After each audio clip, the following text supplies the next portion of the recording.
दिया कुमारी जी, कल अमित शाह जी आ रहे हैं। साल 2023 में जो चुनाव होने वाले हैं उसकी दृष्टि से कितना महत्वपूर्ण माना जा रहा है उनका ये दौरा? नहीं, उनका ये दौरा बहुत ही महत्वपूर्ण है।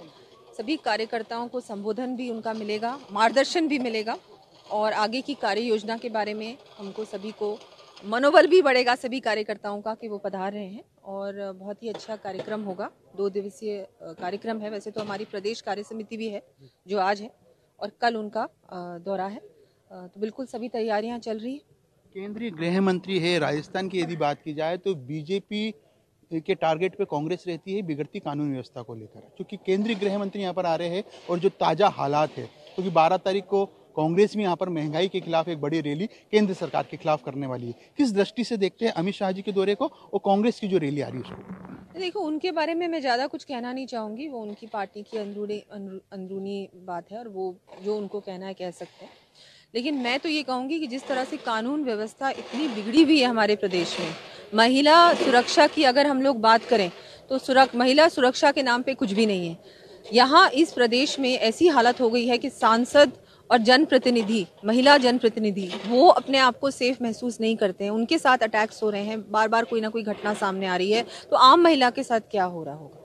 तो प्रदेश सरकार को इस पे बहुत ही गंभीरता से सख्त कदम उठाने चाहिए। सख्त जो भी व्यवस्थाएं हैं उनको और मजबूत करने की आवश्यकता है। प्रशासन को भी ज़्यादा दुरुस्त होना होगा। अपनी जो भी ये जिस तरह से कार्रवाई करते हैं या कार्रवाई नहीं करते हैं, मैं तो ये कहूँगी उस पे इनको बहुत ज़्यादा गंभीरता से सोचना पड़ेगा, क्योंकि आज महिला हमारे प्रदेश में बिल्कुल भी अपने आप को सुरक्षित महसूस नहीं करती।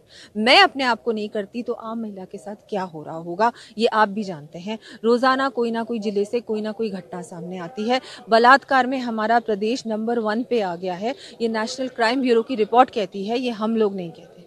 दिया कुमारी जी, एक बड़ा इशू आपने बिगड़ते कानून व्यवस्था बताई, लेकिन 2 साल शेष है चुनाव को। विधानसभा का महासमर होगा, उसके पहले चाहे उपचुनाव की बात की जाए या फिर पंचायत राज चुनाव 2 जिले में भी हुए, बीजेपी की स्थिति खराब रही। अब चूंकि अमित शाह यहाँ पर आ रहे हैं, ऐसी स्थिति में पार्टी कितनी मजबूत हो पाएगी और क्या पार्टी से जुड़े तमाम नेता, क्योंकि लगातार आरोप यही लगता है कि अलग अलग खेमों में प्रदेश भाजपा बटी हुई है, वो एक जाजम पर आ पाएंगे उनकी पाठशाला के बाद? देखिए, हम लोग कहीं से भी कोई बटी हुई नहीं है। हमारे जो विपक्ष है यहाँ पर राजस्थान में, जो सत्ता में है पार्टी, उनके पास और कुछ कहने को नहीं है हमारे खिलाफ, हमारे लिए।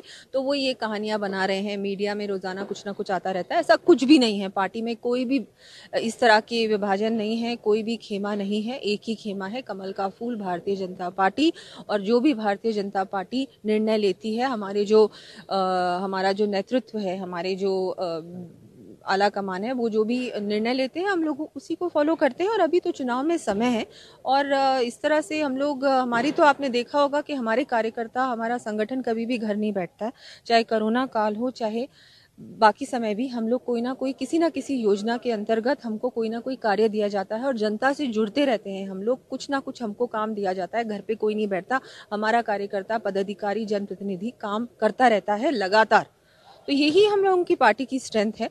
और हमारा जो आम कार्यकर्ता है, साधारण कार्यकर्ता है, छोटे से छोटा कार्यकर्ता है, वही हमारी पार्टी की रीढ़ की हड्डी है और वही हमको चुनाव जिताएगा। मैं तो ये एक अंतिम प्रश्न, चूंकि अगला चुनाव जीतने की दावा आप करते हैं, लेकिन सबसे बड़ी बात है प्रदेश भाजपा में, हालांकि प्रमुख नेता कोई नहीं बोलता, आगाहे बिगाहे ये चर्चा होती है कि अगला फेस कौन होगा। आपकी दृष्टि से अगला फेस कौन होगा बीजेपी की दृष्टि से राजस्थान में? नहीं, इस पे मैंने जैसे कहा कि फेस हो या नहीं हो, हमारी जो पार्टी है, हमारा जो फेस है वो भारतीय जनता पार्टी है, कमल का फूल है और हमारे प्रधानमंत्री जी हैं, हमारा पूरा संगठन है और हम लोग as a team work party, मैं तो ये मानती हूँ कि चुनाव लड़ेंगे। और ये जो डिसीजंस हैं ये अभी नहीं लेने का समय है, जब समय आएगा तब डिसीजन भी पार्टी लेगी। तो ये है दिया कुमारी जी, निश्चित तौर पर जो रणनीति है उसकी बात कही और साफ तौर पर बिगड़ते कानून व्यवस्था को लेकर प्रदेश सरकार का पर भी निशाना साधा और साफ तौर पर कहा कि अमित शाह का ये दौरा राजस्थान भाजपा के लिए काफ़ी महत्वपूर्ण होगा, चाहे वो संगठनात्मक रूप से बात की जाए या फिर आने वाले 2023 में विधानसभा चुनाव की दृष्टि से, दोनों ही तरीके से काफ़ी महत्वपूर्ण होगा। कैमरा पर्सन विजेंद्र के साथ पीयूष शर्मा, ईटीवी भारत, जयपुर।